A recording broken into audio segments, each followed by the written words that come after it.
வணக்கம். சுபாஷ் டிவிக்கு வரவேற்பு கொடுக்கும் எல்லோருக்கும் நன்றி கூறி இந்த பதிவை பகிர்ந்துக்கிறேன்.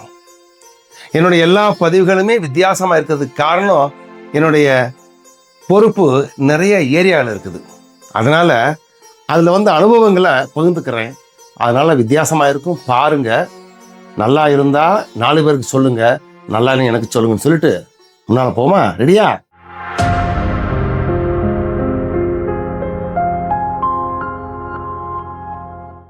ஒரு கல்யாணத்துக்கு போயிருந்தேன். அந்த கல்யாணத்தில் என்னை ஒரு வாழ்த்து சொல்ல சொன்னாங்க. எத்தனையோ விஐபிக்கள், எத்தனையோ 1000 பேர்கள் உட்கார்ந்துருக்க அந்த கல்யாணத்தில் நான் என்ன சொன்னேன்னா, உங்கள் வாழ்க்கை இணைபெரியாது இருக்கணும்னா இஎம்ஐயும் பேங்க் லோனு மாதிரி. சிரிச்சுக்கிட்டாங்க. ஏன்னா அது இல்லாமல் இது இல்லை, இதெல்லாம் அது இல்லை. அப்புறம் சொன்னேன், பாலும் தேனும் மாதிரி சேர்ந்துருக்கணும். இது மாதிரி நிறைய உதாரணம் சொல்லி சேர்ந்துருக்கணும், 2 பேரும் ஒன்றாயிரணும், 2 ஒன்றாகணும் அப்படின்னு சொல்லி பாராட்டிட்டு வந்துட்டேன்.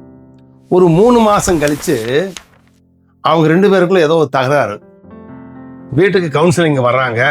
சார், எங்களுக்கு கொஞ்சம் எங்கள் மனநிலையை புரிஞ்சுக்கிட்டு ஒரு வழிகாட்டுங்கன்னு சொல்லி சொன்னாங்க.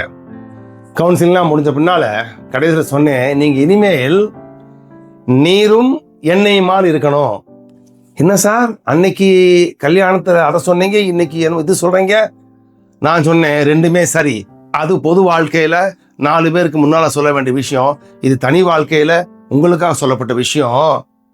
தண்ணீர் தண்ணியாக இருக்கணும், எண்ணெய் எண்ணெயாக இருக்கணும். நீங்கள் 2 பேருமே தனித்துவம் பெற்றவர்கள். அதனால உங்கள் தனித்துவம் போகக்கூடாது.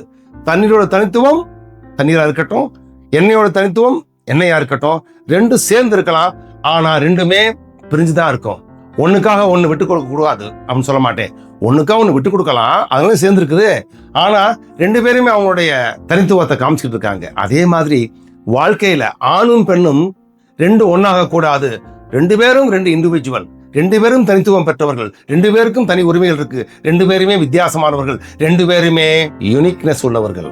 அதனால நீங்க அப்படியே மிக்ஸ் ஆயிரணும், 2 ஒன்னாயிரம்னு சொல்லி எதிர்பார்க்கறது தவறு, எதிர்பார்க்கறத பத்தி சொல்றது தவறு. அதனால 2 பேருமே தனித்துவம் பெற்ற நீங்கள் உங்களுடைய தனித்துவத்தை இழக்காமல் வாழ்றதான் முறைன்னு சொன்ன உடனே ரொம்ப சந்தோஷப்பட்டு போய் 2 குழந்தை பெற்றுக்கிட்டாங்க. அதுக்கப்புறம் பதிவே பண்றேன். புரிஞ்சுக்கிட்டீங்களா?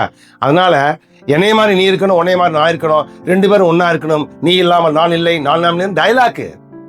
சத்தியம் என்னன்னா, 2 பேருமே வித்தியாசமானவர்கள். அந்த வித்தியாசத்தை புரிஞ்சுக்கிட்டு, வித்தியாசத்தை ஒத்துக்கிட்டு வாழ்றதான் வாழ்க்கையோட இயக்கம் அப்படின்னு சொல்லி, இது என்னுடைய கருத்துங்க. பாருங்க, பகிருங்க, வாழுங்க, வாழ விடுங்க. நன்றி, வணக்கம்.